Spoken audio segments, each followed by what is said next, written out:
Halo, selamat datang. Yuk kita bareng-bareng bedah intisari ajaran tentang sholat yang kita sarikan dari sebuah khutbah oleh Ustadz Muhammad Yusuf. Kita akan lihat kenapa sholat itu punya tempat yang begitu istimewa dan gimana caranya kita bisa benar-benar merasakan sholat itu di kehidupan kita sehari-hari. Oke, kita mulai langsung dari sini ya. Sebuah kalimat yang wow, kuat banget. Ini langsung menempatkan sholat bukan cuma sebagai rutinitas atau kewajiban, tapi sebagai fondasi keselamatan kita. Yuk, kita coba gali lebih dalam. Apa sih maknanya buat kita? Oke, yang pertama, kita lihat dulu asal-usul perintah sholat. Dan disinilah letak keunikannya, teman-teman. Cara perintah ini diturunkan itu beda banget dari semua ibadah lain. Ini bukan sekedar kamu harus, tapi lebih seperti sebuah undangan yang sangat personal dan istimewa. Nah, ini dia poin kuncinya. Kalau kita lihat ibadah lain kayak puasa atau haji, perintahnya itu turun ke bumi, disampaikan lewat malaikat Jibril. Tapi, sholat beda. Nabi Muhammad SAW yang diundang langsung naik ke Sidratul Muntaha untuk menerima perintah ini langsung dari Allah, tanpa perantara. Bayangin deh, ini nunjukin betapa spesial dan intimnya hubungan yang Tuhan tawarkan lewat sholat. Benar-benar VIP. Oke, selanjutnya kita coba lihat sholat ini sebagai semacam kunci master. Sebuah kunci yang bisa membuka pintu-pintu kebaikan dalam hidup kita. Jadi ini bukan soal kewajiban yang berat, tapi justru cara kita buat mengakses semua anugerah terbaik dari Tuhan.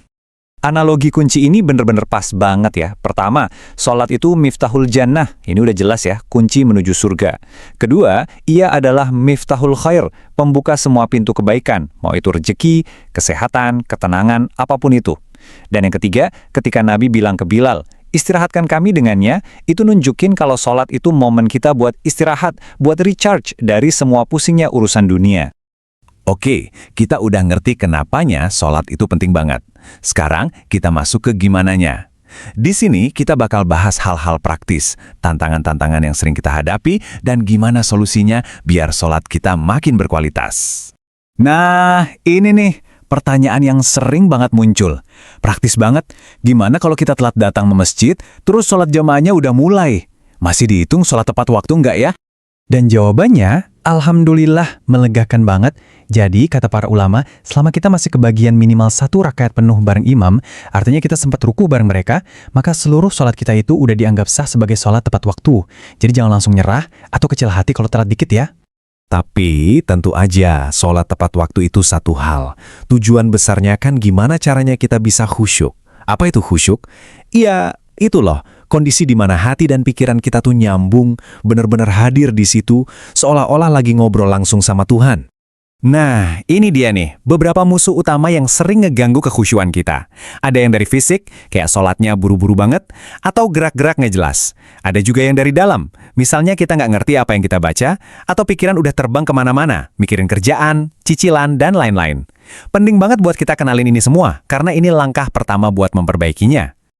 Oke, sekarang kita geser sedikit ya. Kita bakal lihat satu contoh keren, gimana prinsip fikih Islam yang udah ada dari dulu ternyata bisa menjawab tantangan zaman sekarang yang mungkin gak kepikiran sama sekali. Ini bukti kalau ajaran Islam itu relevan terus, gak cuma soal ibadah ritual aja. Dan pertanyaannya adalah daging lab. Iya, daging yang dibuat di laboratorium dari sel hewan. Halal atau haram nih? Ini kan keren banget ya, pertemuan antara teknologi super canggih sama kaidah fikih yang umurnya udah ribuan tahun. Nah, buat jawab ini, kita harus paham satu konsep kunci dalam fikih, yaitu bangkai. Ada sebuah kaidah yang bilang begini, apapun yang dipotong dari hewan yang masih hidup, maka hukumnya sama seperti bangkainya. Nah, dari kaidah tadi, jawabannya jadi terang benderang. Karena selnya itu diambil dari hewan yang masih hidup, produk akhirnya, yaitu daging lab itu, dianggap bangkai. Artinya, haram untuk dimakan. Ini contoh yang luar biasa sih, gimana prinsip fikih itu bisa ngasih kita panduan, bahkan untuk inovasi yang paling modern sekalipun. Oke, setelah jalan-jalan sebentar ke dunia fikih modern, kita balik lagi ke inti bahasan kita, yaitu menyempurnakan sholat. Nah, di khotbah ini juga ada panduan spesifik untuk para muslimah, biar ibadah sholatnya sah dan sempurna. Poin-poin ini detail, tapi penting banget buat diperhatikan. Soal aurat harus tertutup sempurna, bahkan sehelai rambut pun. Termasuk bagian bawah dagu, ini sering banget kelewat. Terus pas sujud, pastikan dahi kita nempel langsung ke tempat sujud. Jangan sampai kehalangan mukena kita sendiri. Karena kain yang nempel di badan kita itu nggak bisa jadi alas sujud. Selain soal salat, ada juga nih amalan praktis lainnya yang dibagikan. Salah satunya, baca Bismillah 21 kali sebelum tidur.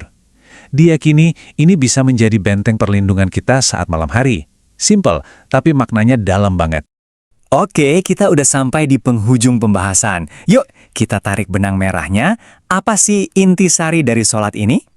Jadi, intinya begini, sholat itu jangan pernah dilihat sebagai beban. Justru sebaliknya, ini adalah sebuah kehormatan, sebuah kebutuhan. Ini adalah undangan eksklusif buat kita ngobrol langsung sama Yang Maha Kuasa. Jadi sumber ketenangan, pembuka segala kebaikan, dan jadi kompas moral buat hidup kita. Dan sebagai penutup, saya mau kita sama-sama merenungkan pertanyaan ini. Nggak usah yang muluk-muluk atau langsung drastis. Mungkin bisa dimulai dari hal kecil. Coba deh, sebelum takbir, tarik napas dulu biar tenang. Atau coba pahami arti satu ayat baru setiap minggu. Jadi pertanyaannya, apa satu langkah kecil yang bisa kita mulai hari ini? Terima kasih sudah menyimak.